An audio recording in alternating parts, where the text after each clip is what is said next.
proud to present Dr. Margaret Mwangi. In this work, I'm exploring the economics of climate change mitigation through improved wood energy utilization in the Greater Horn of Africa.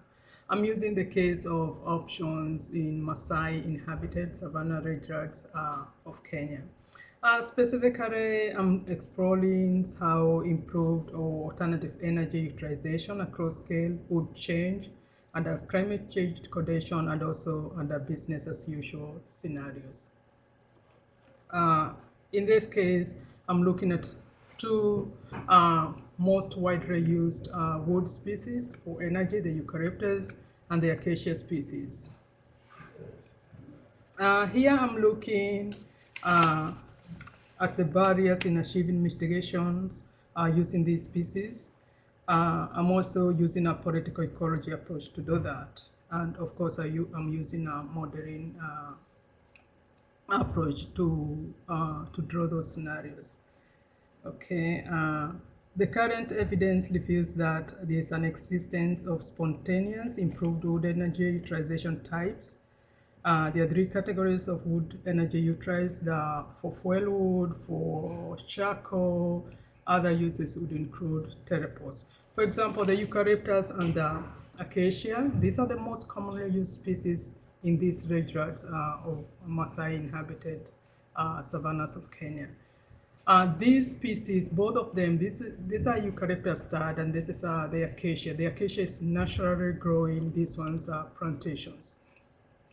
They have long-term carbon sequestration capacity. So the extraction of the same means have important consequences to the carbon balances in these regions and also in the greater region. Trees outside forest, mind you, the trees here, they are being used from forested stands and also from plantations. These are within forest and outside forest. So trees outside forest, for example, the eucalyptus plantation, have potential for mitigating climate change through carbon sequestration.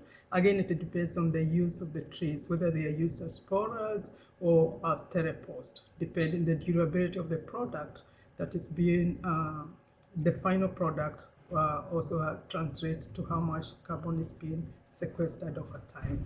When we come to acacia, it's the most preferred species for fuel wood and charcoal. The eucalyptus are mostly preferred for terrepost, the telecommunication lines post.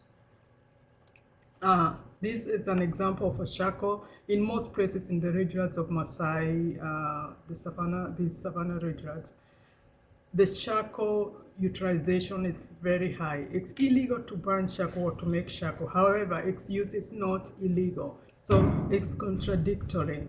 It's paradoxical how one can control this. The acacia charcoal, for example, in this case, is on sale in a major highway.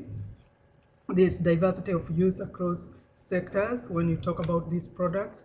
The demand-supply dichotomy is highly decentralized, and also there's dominance of informal markets. Okay.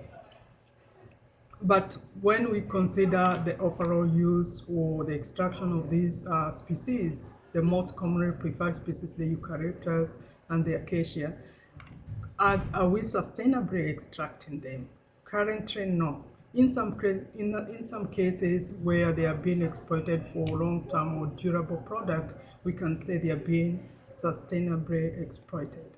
However, the cost-benefit analysis vis-a-vis climate change mitigation in the forestry sector has not been systematic and or participatory. It's never ongoing and has not been done on a scale approach. This needs to be effected for us to achieve or to gauge the status of mitigation capacity of these dominantly used species. Finally, I would say the rates of carbon emission from Africa regions are likely to rise more rapidly, particularly so as the energy utilization increase from Africa's regions, particularly as agriculture encroachment intensify, deforestation, and also deforestation continues unabated. Okay, so this insight is important as efforts toward achieving countries' sustainable economic ecological goals continues to be present, and also as the climate continues to change, and this, of course, is upsetting carbon balances. That's the take home for this work at this juncture. Okay.